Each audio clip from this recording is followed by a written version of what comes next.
আজকে যে বিষয় নিয়ে আলোচনা করছি বিষয়টা হচ্ছে যে আমাদের হাঁটুর যে সমস্যা তাতে কি এক্সারসাইজ করবেন না। বারবার ধরে বলছি কনফিডেন্স, আমি আত্মবিশ্বাসের সঙ্গে কথা বলছি। স্বামীজি একটা কথা বলতো, আত্মবিশ্বাস যার থাকে সে কোনোদিন পিছপা হয় না, সে এগিয়ে যাবেই। তাহলে আপনার যদি আত্মবিশ্বাস থাকে, আমার কথা যদি আপনার বিশ্বাস হয়, তাহলে একটা কথা আমি বলি, হাঁটুর এই ব্যায়াম আপনি করবেন না, এই মাংসপেশির আপনি জোর বাড়াবেন না।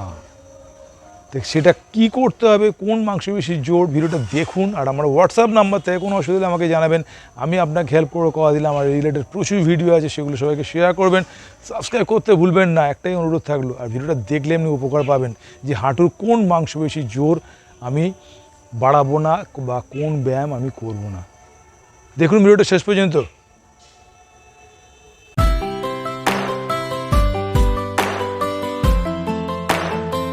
আজকে যে বিষয় নিয়ে আলোচনা করছি যে কোন মাংসপেশির আপনি ব্যায়াম করবেন না, মানে কোন মাংসপেশির আপনি জোর বাড়াবেন না। আমরা সাধারণত ফিজিওথেরাপিস্ট এবং তার সঙ্গে সঙ্গে অর্থোপেডিক ডাক্তাররা বলে কোয়াড্রিসেপসের জোর বাড়ান। কোয়াড্রিসেপস কথা মানে হচ্ছে এই along with the thigh muscles, totally thigh মাসেলটা বলে কোয়াড্রিসেপস বলে।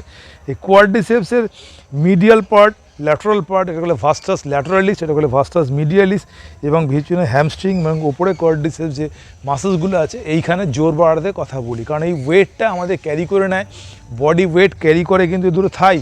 এই থাইয়ের জোর আমি সবসময় বাড়াতে আমাদের ডাক্তাররা সবসময় বলে থাকে। তো এর জন্য একটা ব্যায়াম আপনি করবেন না, যে ব্যায়ামটা কথা আমি আজকে নিয়ে আলোচনা করছি, যে ব্যায়ামটা করলে আপনার কিন্তু বিপদ বাড়বে। কারণ আমি একটা উদাহরণ আপনাকে ছোট্ট দিয়ে দিই।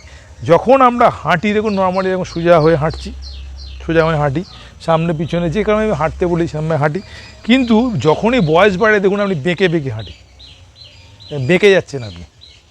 দেখুন বয়স্ক লোকেরা হাঁটু বাদে বেঁকে বেঁকে হাঁটছে, বেঁকে বেঁকে হাঁটছে। যখনই বেঁকে বেঁকে হাঁটছে তখনই আপনাকে ধারণা করতে হবে যে এই ভেতরে মাসেলসগুলো আপনার সবসময় স্ট্রং। আমি বারবার ধরে আমার ভিডিওতে বলেছি যে ভেতরে মাসেল সবসময় স্ট্রং থাকে। কারণ আমরা দেখুন হাতের যে ভেতরে মাসেল, আমরা যে মুট করছি, দেখুন হাতের ভেতরে মাসেল স্ট্রং, মুট করতে পারি।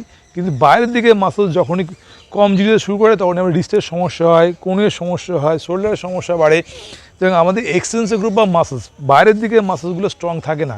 তা আমাদের ক্ষেত্রে বয়স বাড়ার সঙ্গে সঙ্গে আমাদের ভেতর দিকের মাসেলগুলো সবসময় যেহেতু স্ট্রং থাকে, দেখবেন হাড়গুলো জুড়ে যাচ্ছে, হাড়গুলো জুড়ে যাচ্ছে, তখনই আমি কিন্তু বেঁকতে শুরু করেছি, তখন আপনাকে করতে হবে কি, যে এইখানের মাসেলসের জোর কিন্তু বাড়ানো যাবে না। কোয়াড্রিসেপস মাসেলস মানে হচ্ছে থাইয়ের জোর বাড়ানো, কিন্তু ভেতর দিকের মাসেলসের জোর বাড়ানো যাবে না। তার জন্য যে ব্যায়ামগুলো আমি দেখিয়েছি সেই ব্যায়ামগুলো আপনি দেখে নিন, তার সঙ্গে সঙ্গে এই ব্যায়ামটা আপনাকে অফ করতে হবে। কোনো দিন কোনো ব্যক্তি যদি বলে থাকে যে ভেতরের মাসেলস যে স্ট্রং বাড়ান, তাহলে কিন্তু সে ভুল বলছে। এবং আপনি দেখুন কী ব্যায়াম করতে হবে আপনাকে। প্রথমত আমি সবসময়ের জন্য বলেছি যে এরকম বসে থাই শক্ত করা, বালিশ তলায় দিলেন, দিয়ে থাই শক্ত করলেন। যখনই থাই শক্ত করবেন হাঁটুটা আপনার দিকে চলে আসছে, মানে বুড়ো আঙুলটা আপনার দিকে আসছে, থাইটা শক্ত হচ্ছে। এবং আমি বলেছি কি বসে বা শুয়ে স্টেপ বাই স্টেপ করতে বলেছি, স্টেপ বাই স্টেপ করতে। ওপরে তোলো 1 2 3 4 5, 1 2 3 4 5, 1 2 3 4 5, 1 2 3 4 5, 1 2 3 4 5, আবার 1 2 3 4 5, 1 2 3 4 5, 1 2 3 4 5, 1 2 3 4 5। তাতে কী হলো, আমরা হ্যামস্ট্রিংয়েরও জোর বাড়লো, কোয়াড্রিসেপস ওপর মাসেলগুলো জোর বাড়লো। বলেছি ল্যাটারাল পজিশনে ভেতর দিকে, বাইরের দিকে 1 2 3 4 5, 1 2 3 4 5, 1 2 3 4 5, 1 2 3 4 5, 1 2 3 4 5, 1 2 3 4 5। কখনোই আবার এদিকে করতে যাবেন না, তাহলে কিন্তু এদিকের মাসেলসগুলো জোর বাড়বে। কখনোই ক্ষেত্রে থাইয়ের ভেতর দিকের মাসেলসের জোর বাড়ানো যাবে না। এটা জন্মগতভাবে, আমরা যেমন বলেছি জন্মগতভাবে মুট করতে জানি, জন্মগতভাবে এখানে জোর সবসময় বেশি। এখানে মাসেলসের জোর বাড়ানো যাবে না, ভেতর দিকের মাসেল সবসময় ল্যাটারাল, বাইরের দিকে, এটাকে বলে ভাস্টাস ল্যাটারালিস মাসেলস। এই বাইরের দিকে মাসেলসের জোর আপনাকে বাড়াতে হবে, যে করেই হোক। যে ওয়েট নিয়ে হয়, ওয়েট কাফ নিয়ে হলেও বাইরের দিকে মাসেলসের জোর বাড়াবেন।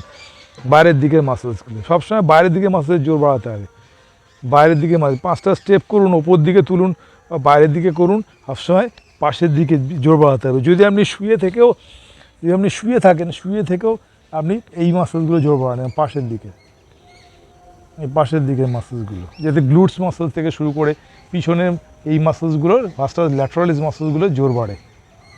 5টা স্টেপে করুন।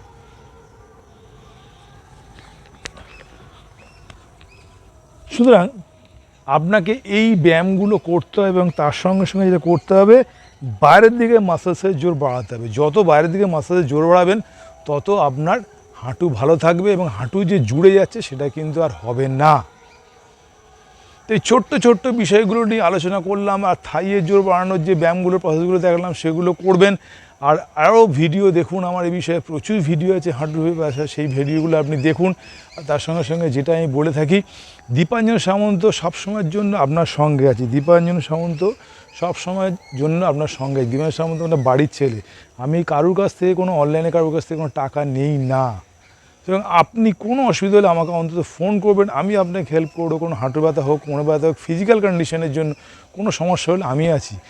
প্রত্যেক মহিলাকেই মা বলে বলি এবং প্রত্যেক গুরুজনকে নমস্কার করে বলি, আমি আছি আপনার বাড়ির ছেলে দীপাঞ্জন সামন্ত। কোনো অসুবিধা হলে আমাকে জানাবেন, আমি আপনাকে হেল্প করবো, কথা দিলাম। আর আমার হোয়াটসঅ্যাপ নাম্বার থেকে কোনো কোশ্চেন করতে পারেন, কোনো প্রশ্ন করতে পারেন, কোনো কমেন্টস করতে পারেন। অবশ্যই দেখার সঙ্গে সঙ্গে কমেন্টসটা করবেন, আমি আপনাকে হেল্প করবো, কথা দিলাম।